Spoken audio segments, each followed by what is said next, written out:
চাকরি ফেরতের দাবিতে এসএসসি ভবনের সামনে অবস্থানে চাকরিহারারা। অবস্থানের পর অনশনে বসবেন চাকরিহারা শিক্ষকরা।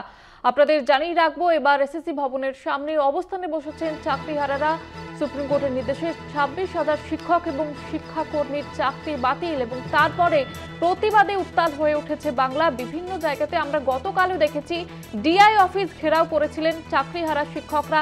এবার চাকরি ফেরতের দাবিতে এসএসসি ভবনের সামনে অবস্থানে চাকরিহারারা। অবস্থানের পর অনশনে বসবেন চাকরিহারারা, এমনটাই তারা জানিয়ে দিয়েছেন। গতকাল উত্তাল হয়ে উঠেছিল গোটা বাংলা। জেলা থেকে শুরু করে শহর কলকাতায় একই ছবি, ডিআই অফিস ঘেরাও করে বিক্ষোভ দেখান চাকরিহারারা। এবার এসএসসি ভবনের সামনে তারা চাকরি ফেরতের দাবিতে অবস্থানে চাকরিহারারা। আমাদের সঙ্গে টেলিফোনে রয়েছে আমাদের বিশেষ প্রতিনিধি দেবজ্যোতি ঘোষ। দেবজ্যোতি, ঠিক কি কি দাবি তুলে ধরছেন এবং এই মুহূর্তে কি ছবি উঠে আসছে?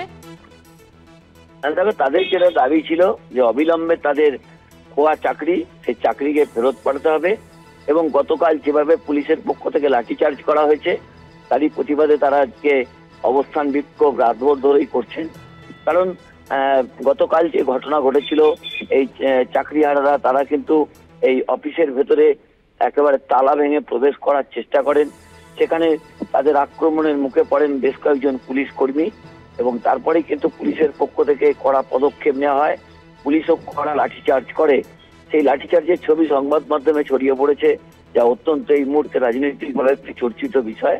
সেই জায়গাতে তাদের আজকে এই অবস্থান বিক্ষোভ, এটা গতকাল রাত থেকে শুরু হয়েছে। সেই অবস্থান বিক্ষোভ অনির্দিষ্টকালের জন্য চলবে বলে তারা জানিয়েছেন।